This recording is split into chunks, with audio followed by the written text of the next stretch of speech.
म तपाईलाई आफ्नो अनेस्ट रिभ्यू दिँदैछु हैन। यो मेरो पछाडि इजीको साइकल हो मेरो हैन। म यसको तपाईको अनेस्ट रिभ्यू दिन जाँदैछु हैन। म तपाईलाई यसमा चढ्यो कति हो हैन, यसले मेरो पैसा कति बचायो, म सबै कुरा तपाईलाई भन्नेछु। अब मैले मोटरको कुरा यहाँ भनिसकेको छु। यसमा 508 को मोटर छ हैन, र यहाँ दुईटा ब्याट्री पाउँछ। एउटा यहाँ हुन्छ, एउटा यसमा हो हैन। दुईटै चाहिँ 20-20 एम्पियरको हुन्छ। अनि यसको रेन्ज भनिसकेको छु। यसमा 2002 साल चढे हैन, अहिले पनि 50-55 को रेन्ज दिँदैछ। र कसैले किन्नुहुन्छ भने तपाईलाई लाग्छ कि ब्याट्री प्रब्लम आयो भने हैन, छिटो ब्याट्री रिप्लेस गराउन जानु नै हैन। किनभने यसको अराउन्ड लिथियम आयन ब्याट्रीको तपाईको लाइफ साइकल नै 1200 या 1400 साइकल हुन्छ भनेको 4 वर्ष ढुक्कसम्म चल्छ हो। यदि तपाईले अहिले तपाईको इलेक्ट्रिक साइकलहरुलाई रिपेयर गर्न आउँदैन धेरै जनालाई हैन, मिस्त्रीहरु पनि छ तर राम्रो भेटाउँदैन। अनि तपाईको खासमा खराबी हुन्छ यो कन्ट्रोलरमा हैन। कन्ट्रोलरको वायर हैन तपाईको गएको हुन सक्छ, या ब्याट्रीमा जडान भएको वायर खराब हुन सक्छ। मैले पनि यो साइकल लिएर धेरै धानेको छु बिग्रेपछि। तपाईको एकचोटी मेरो अगाडिको ब्याट्री अन भइरहेको थिएन, मलाई लाग्यो कि ब्याट्री गयो, तर यो 6 महिना 1 सालमा त ब्याट्री जाँदैन। त्यसैले मैले धेरै दिएको छु हैन, धेरै धाने, विराटनगरसम्म लगे र उता सोरुममा आगो लागेपछि मलाई हैन धेरै दिन पछाडी फिर्ता दियो ब्याट्री चल्ने टाइपको हैन। अनि अहिले हाम्रो चलिरहेको छ साइकल। अनि तपाईको अर्को कुरा चाहिँ यसमा त ठुलो ठुलो चक्का पाउनुहुन्छ। त्यसले तपाईको ग्राउन्ड क्लियरेन्स धेरै भइ नै हाल्छ। र अर्को कुरा, मैले यसमा यो साइकल चाहिँ 1,30,000 मा लिएको थिएँ। अब खै अहिले यो साइकलको अहिले पनि प्राइस त्यति नै छ। र यो सिट चाहिँ फोल्डेबल छ हैन। यसलाई केही सामान राख्नु छ भने यसरी हैन तपाई गरेर सामान हाल्न सक्नुहुन्छ। यो बच्चाले बसाउँदा यो गर्ने हो।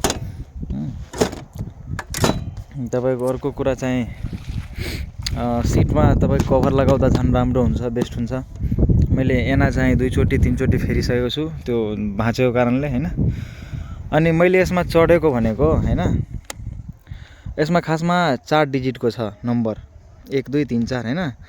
अनि 4 डिजिटको नम्बर भएकोले यो 9999 सम्म जान्छ अनि त्यसपछि 00 भइदिन्छ।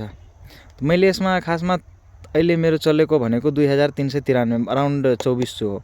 र यो 2400 र म यो 3 चोटी 0 गरिसकेको छु भनेको 30,000 भनेको 30-32,400 छ। यसको अराउन्ड तपाईको 500 हैन, 500 हैन, तपाईको 32,000 चढिसकेपछि 32,400 अराउन्ड चढिसकेपछि तपाईको 1 किलोमिटरको पर दर मोटरसाइकलमा तपाईको 5 रुपैयाँ जान्छ। मोबिल खर्च, तपाईको पेट्रोल खर्च, सर्भिसिङ खर्च गरेर 5 रुपैयाँ अराउन्ड जान्छ। तपाईको भाडा पनि त्यही अनुसारले लिन्छ गाडीहरु। अनि यसो गर्दा मैले 1 लाख हैन तपाईको 60-65 हजार रुपैयाँ बचाएको छु। र मैले यसमा चेन्ज गर्ने भनेको तपाईको टायर हो, फेर्ने भनेको टायर हो। मैले अहिलेसम्म 2-4 चोटी टायर फेरिसके, पछाडीको, अगाडीको 1 चोटी र पछाडीको 4-5 चोटी फेरे होला। अनि फेरेर यसको नराम्रो पक्ष भनेको, राम्रो पक्ष त भइहाल्यो, तपाईको इलेक्ट्रिक साइकल लिने नै पैसा बचाउनको लागि हो। र यसको नराम्रो पक्ष मलाई लाग्छ कि 2 जना बसेर तान्छ, तर यसको टायरहरु अलि बलियो भएन। र ट्युबलेस छैन, त्यसको कारणले पञ्चर पनि हुन्छ। त त्यसैले कसैले किन्नुहुन्छ भने अलि सोचेर किन्नु होला।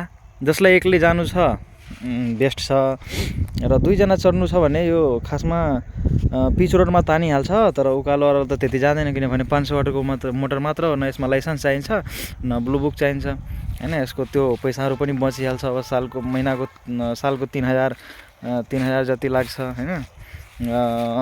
इन्स्योरेन्सहरु लाग्छ, त्योहरु त बचिहाल्छ। तपाईको त्यो पनि हो, सर्भिसिङ चार्ज बचि नै हाल्यो, पेट्रोल खर्च हुँदैन, मोबिल चार्ज बचिहाल्यो। र अहिलेको मोडलहरु पनि राम्रो आएको छ, त हेरेर लिनु होला, बुझेर लिनु। यसको मलाई नराम्रो पक्ष भनेको 2टा छ। एउटा डबल लोड हुन्छ भने यो मलाई लाग्दैन कि थाम्न सक्छ यो, र यसमा प्रब्लम आउन सक्छ। त्यसैले म डबल लोड जाँदिन। र अर्को कुरा ब्याट्री चाहिँ मलाई भनेको थियो लाहानको सोरुममा कि 4 घन्टा लाग्छ एउटा ब्याट्रीले चार्ज हुन, भनेको 8 घन्टा लाग्नुपर्ने हो दुईटामा, तर यति हुँदैन, एउटालाई कमसेकम 8 घन्टा लागिहाल्छ। त तपाईँ त्यहाँ अलि सोचेर हैन बुझेर भनेर लिनु होला कि मलाई यति चार्ज भएन यति बेरमा भने म तपाईँको मलाई अब त्यसको सोलुसन दिनु होला। त मलाई दुईटा चार्जर म लिएको थिएँ र दुईटा चार्जर लगाउँछु भने तब 4-7-8 घन्टामा फुल हुन्छ, मतलब रातभरि चार्ज गर्ने दिनभरि चढ्ने त्यो हो तपाईँको। अरू यस्तो कुरा भइ नै हाल्यो। म यसमा फेरेको भनेको टायरहरू हो, न कन्ट्रोलर फेरेको छु न ब्याट्रीहरू हैन, उता एनाहरू हैन मिररहरू फेरेको छु तपाईँको। तपाईँको यो ब्रेकमा यो ब्रेक लक हुन्छ, यो ब्रेक हुन्छ, यसमा चक्का लकको फिचर पनि छ। यो दिएपछि तपाईँको यताबाट तपाईँको चक्का लक गर्न सकिन्छ र यो सेफ्टी फिचर पनि एउटा राम्रो हो। र यो चाहिँ मैले 3 चोटि फेरिसकेँ, यसको 1200 पर्छ, 1200 त्यति पर्छ हो। अनि यो चाबी हामीलाई बदलिराख्नुपर्छ, यसको चाबी सेट नै आउँछ र यो पनि जाम भएपछि तपाईँको रेन्ज कम दिन्छ, तपाईँको चक्का फेरि नभएपछि तपाईँको रेन्ज कम दिने हो। त त्यसैले अलि राम्रो मिस्त्रीसित ठिक गराउनु होला र अलि बुझेर किन्नु होला। अब छुटेको कुराहरू भन्दै गर्छु हैन, यति हो मेरो अनेस्ट रिभ्यू। मैले चढिसकेको ब्रान्ड राम्रै नै छ हैन, तर ब्याट्रीको अहिलेसम्म प्राइस कम भएको छैन। एउटा ब्याट्रीको भन्छ 30,000 पर्छ 20 एम्पियरको हैन, त्यो चाहिँ अलि नराम्रो भयो, किनभने एफडीको तपाईँको 50-55 हजारमा दिन्छ ब्याट्री, 3 किलोवाटको ब्याट्री, र हाम्रो लिथियम आयनको प्राइस यति भयो भने त अलि नराम्रो पक्ष नि इजिगोको। यो चाहिँ मेरो अनेस्ट रिभ्यू भयो। अर्को छुटेफुटेको कुरा हैन भन्ने नै छु।